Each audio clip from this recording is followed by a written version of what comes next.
Hi friend, ನಮಸ್ಕಾರ.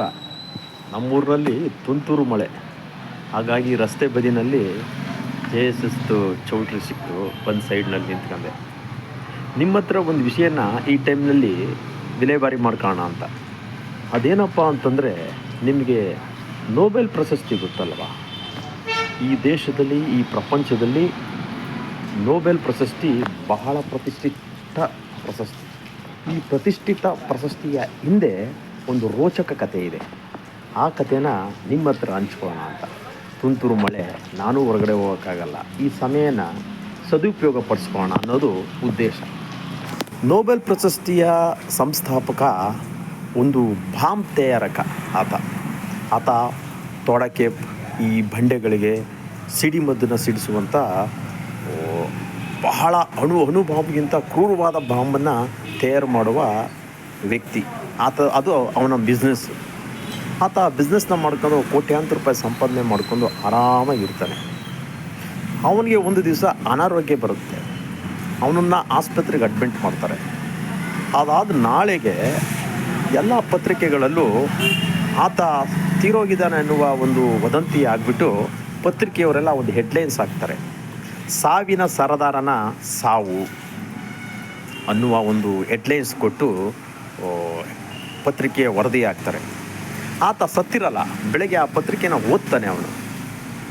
ಸಾವುಗಳ ಸರದಾರ, ಸಾವಿನ ಸೂತ್ರಧಾರ ಅಂತೆಲ್ಲ ವೈಭವೀಕರಿಸ್ತವಲ್ಲ ನಮ್ಮ ವೃತ್ತಿಗಳು, ಪತ್ರಿಕೆ ಮತ್ತು ಮಾಧ್ಯಮಗಳು ವೈಭವೀಕರಿಸ್ತವಲ್ಲ, ಅದೇ ರೀತಿ ಈತನ ಸಾವನ್ನು ಬಹಳ ಎಳೆಯಾಗಿ ವೈಭವೀಕರಿಸಿದ್ರು.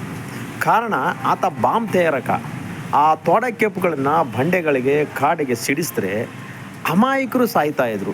ಬಾಂಬ್ನ ನಿಯಂತ್ರಣ ಮಾಡೋಕ್ಕೆ ಬರದೇ ಇರುವಂಥ ಜನ.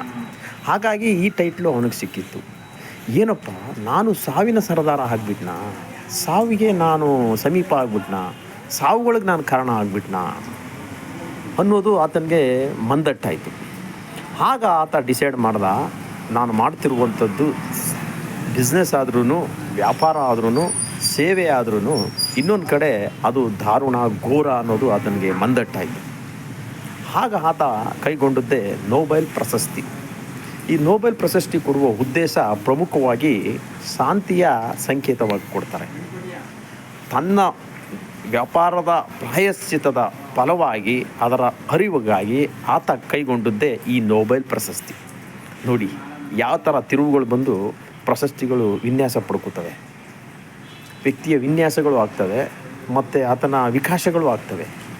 ಅದೇ ತರಹ ITC ಕಂಪ್ನಿಯ ಮಾಲೀಕರು, ಸಿಗರೇಟ್ ನೋಡಿದ್ರಲ್ಲ ನೀವು, ಸೇದಿರ್ತೀರಿ, ಸೇದೋರು ಇರ್ತಾರೆ ಕೆಲವರು. ಅದು ಮಹತ್ತರವಾದಂಥ ಸಂಸ್ಥೆ, ಇಡೀ ಇಂಡಿಯಾದಲ್ಲಿದೆ. ಬೇರೆ ದೇಶಗಳಲ್ಲೂ ITC ಕಂಪ್ನಿಯ ಸಿಗರೇಟ್ಗಳು ಇವೆ. ಆತನಿಗೂ ಕೂಡ ಒಂದು ಪ್ರಶಸ್ತಿ ಕೊಡುವಂಥ ಸಂದರ್ಭ ಬರುತ್ತೆ. ಆಗ ಇದೇ ಮಾಧ್ಯಮಗಳು, ಏನ್ರಿ ತಂಬಾಕನೆಲ್ಲ ಮಾಡ್ಕೊಂಡಿರೋರಿಗೆ ನೀವು ಪ್ರಶಸ್ತಿ ಕೊಡ್ತಿರಲ್ಲ, ಅವನೇನು ಫುಡ್ ಪ್ರಾಡಕ್ಟಾ? ITC ಕಂಪ್ನಿಯವ್ರಿಗೂ ಏನು ಫುಡ್ ಪ್ರಾಡಕ್ಟ್ ಅದು, ಅವ್ರಿಗೆ ಪ್ರಶಸ್ತಿ ಕೊಡ್ತೀರ ಅನ್ನುವ ಹೆಡ್ಲೈನ್ಸ್. ಹಾಗೆ ಬಂದದ್ದೇ ಈ ಸನ್ಫಿಸ್ಟ್ ಕಂಪ್ನಿ ಇದೆ ನೋಡಿ. ಬಿಸ್ಕೆಟ್ ಇದೆ, ಈಗ ಬಿಂಗೋ ಇದೆ, ಒಂದು 100-150 ಫುಡ್ ಪ್ರಾಡಕ್ಟ್ ಇವೆ. ಬಹಳ ಚೆನ್ನಾಗಿವೆ. ಈಗ ಅದು ಬಹಳ ಕ್ವಾಲಿಟಿ ಇದೆ, ಜನಕ್ಕೆ ಸಸ್ತವಾಗಿ ಸಿಕ್ಕುತ್ತೆ. ಆ ಸಂಸ್ಥೆ ಕೂಡ ITC ಸಂಸ್ಥೆಯ ಅಂಗಸಂಸ್ಥೆ. ಈ ಸನ್ಫಿಶ್ ಕಂಪ್ನಿ ಕೂಡ ಈ ರೀತಿಯೇ ಉಗಮ ಆದದ್ದು, ಜನರ ನಿಂದನೆಯಿಂದ. ಅವರು ಯಾವುದೋ ಉದ್ದೇಶಕ್ಕೆ, ವ್ಯಾಪಾರ ಉದ್ದೇಶಕ್ಕೋ, ಬದುಕಿನ ಉದ್ದೇಶಕ್ಕೋ ಕೆಲವು ವೃತ್ತಿನ ಮಾಡ್ತಾರೆ.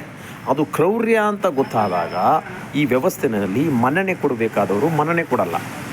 ಆ ಮನ್ನಣೆ ಸಿಕ್ಕದೇ ಇಲ್ಲದಂಥ ಸಂದರ್ಭದಲ್ಲಿ ಅವ್ರ ಮನಸ್ಸು ಪರಿವರ್ತನೆ ಆಗಿ, ನಾನು ಮಾಡ್ತಿದ್ದು ಇಷ್ಟು ದಿವಸ ಈ ಥರ ಕೆಲಸನ, ಈ ಪಾಪ ಪ್ರಜ್ಞೆ ಕಾಡಿ ಅವರು ಕೂಡ ಒಳ್ಳೆಯ ಪ್ರಾಡಕ್ಟ್ಗಳನ್ನು, ಒಳ್ಳೆಯ ಪ್ರಶಸ್ತಿಗಳನ್ನು ನೀಡುವಂಥ ಸಂದರ್ಭಗಳು ಬರುತ್ತೆ. ಇವೆರಡು ವಿಚಾರಗಳನ್ನು ನಾನು ಇಲ್ಲಿ ವಿನಿಯೋಗ ಮಾಡಿಕೊಳ್ಳೋ ಸಂದರ್ಭ ಬಂದದ್ದು ಮಳೆಯ ಕಾರಣದಿಂದ. ನಾನು ಓದಿದ್ದು ತಿಳಿದಿದ್ದು ಸಂದರ್ಭದಲ್ಲಿ ಇವನ್ನೆಲ್ಲ ಗಮನಿಸಿದ್ದೆ.